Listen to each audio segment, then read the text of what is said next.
പലസ്തീനിൽ Israel സൈന്യം കൂട്ടക്കൊല നടന്നതിന്റെ ഇടയിലും ഗാസയിൽ ഇസ്രായേലി സൈനികരുടെ ഒളിത്താവളത്തിന് നേരെ പലസ്തീൻ സായുധ സംഘത്തിന്റെ ആക്രമണം ഉണ്ടായി. പെട്ടെന്നുള്ള ഈ ആക്രമണത്തിൽ വലിയ നാശനഷ്ടം ഉണ്ടായെന്നാണ് റിപ്പോർട്ടുകൾ സൂചിപ്പിക്കുന്നത്. 2 ഇസ്രായേലി സൈനികർ കൊല്ലപ്പെട്ടിട്ടുണ്ട്. നിരവധി പേർക്ക് പരിക്കേറ്റിട്ടുമുണ്ട്. സൈനികർ മരിച്ചതായി ഇസ്രായേൽ ഡിഫൻസ് ഫോഴ്സ് തന്നെ സ്ഥിരീകരിക്കുകയും ചെയ്തു. സൈനികർ മരിച്ചതായും പരിക്കേറ്റതായും ഇസ്രായേലിലെ മീഡിയകളും ഇപ്പോൾ റിപ്പോർട്ട് ചെയ്യുന്നുണ്ട്. എലൈറ്റ് എഗോസ് യൂണിറ്റിലെ ഒരു സൈനികൻ സ്നൈപ്പർ ആക്രമണത്തിൽ മരിച്ചതായി സ്ഥിരീകരിച്ചു എന്നാണ് ഒരു റിപ്പോർട്ടിൽ പറയുന്നത്. ഒരു ടാങ്കിൽ സ്ഫോടക വസ്തുക്കൾ ഇടിച്ചത് മൂലം മറ്റ് 4 പേർക്ക് ഗുരുതരമായി പരിക്കേറ്റിട്ടുമുണ്ട്. പരിക്കേറ്റവരിൽ 2 പേരെ അഷ്ദോഡിലെ അസുദ ആശുപത്രിയിലേക്ക് മാറ്റിയിരിക്കുകയാണെന്നും റിപ്പോർട്ടിൽ പറയുന്നു. തീവ്രമായ പോരാട്ടം നടക്കുന്നതിനിടെ ഗാസ സിറ്റിയുടെ കിഴക്കുള്ള പ്രദേശത്ത് നിന്നും സൈനികരെ ഇസ്രായേൽ പിൻവലിച്ചതായി അൽ-അക്സ TV റിപ്പോർട്ട് ചെയ്യുന്നു. ഡസൻ കണക്കിന് ഇസ്രായേൽ സൈനികരെ ലക്ഷ്യമിട്ട് ഗാസ സിറ്റിക്ക് സമീപം ഷജയയിൽ തങ്ങളുടെ പോരാളികൾ ആക്രമണം നടത്തിയതായി അൽ-ഖുസ് ബ്രിഗേഡ് ഫീൽഡ് കമാൻഡർ ഒരു പ്രസ്താവന ഇറക്കിയിട്ടുമുണ്ട്. മൈൻഫീൽഡ് പൊട്ടിത്തെറിച്ചതോടെയാണ് ഈ ഓപ്പറേഷൻ ആരംഭിച്ചത്. അതിന് പിന്നാലെ ഇസ്രായേൽ സൈന്യം സമീപത്തുള്ള ആളൊഴിഞ്ഞ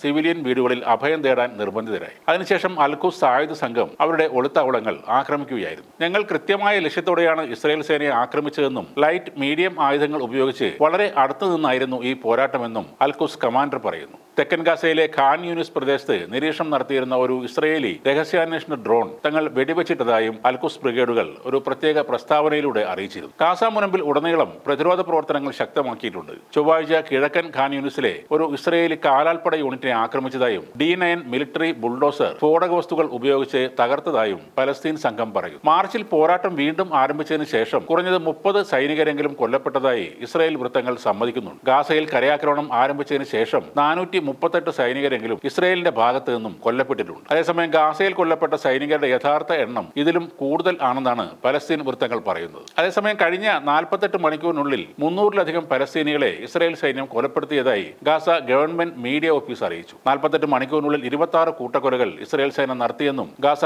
ഗവൺമെന്റ് മീഡിയ ഓഫീസ് അധികൃതർ പറയുന്നു. കഴിഞ്ഞ 48 മണിക്കൂറിൽ നടന്ന ആക്രമണങ്ങളിൽ 10,000-കണക്കിന് പലസ്തീനികൾ താമസിക്കുന്ന ഷെൽട്ടറുകളും അൽബഖ വിശ്രമ കേന്ദ്രം പോലുള്ള പൊതുവിശ്രമ കേന്ദ്രങ്ങളും ഭക്ഷണം തേടുന്ന പട്ടിണി കിടക്കുന്ന സാധാരണക്കാരെയും ഇസ്രായേൽ ലക്ഷ്യമിട്ടു എന്നും ഗവൺമെന്റ് മീഡിയ ഓഫീസ് തങ്ങളുടെ പ്രസ്താവനയിലൂടെ പറയുന്നു. ഗാസയിലെ ആരോഗ്യ മന്ത്രാലയത്തിന്റെ കണക്കനുസരിച്ച് ഗാസക്കെതിരായ ഇസ്രായേലിന്റെ യുദ്ധത്തിൽ കുറഞ്ഞത് 56,647 പേർ കൊല്ലപ്പെടുകയും 1,34,000 പേർക്ക് പരിക്കേൽക്കുകയും ചെയ്തിട്ടുണ്ട്. 2023 ഒക്ടോബർ 7 ഹമാസിന്റെ നേതൃത്വത്തിൽ നടന്ന ആക്രമണത്തിൽ ഇസ്രായേൽ 1,139 പേർ കൊല്ലപ്പെടുകയും 200-ലധികം പേരെ ബന്ദികളാക്കി പിടിക്കുകയും ചെയ്തു. അതിന് പിന്നാലെയാണ് ഇസ്രായേൽ ഗാസയിൽ ശക്തമായ ആക്രമണം ആരംഭിച്ചത്.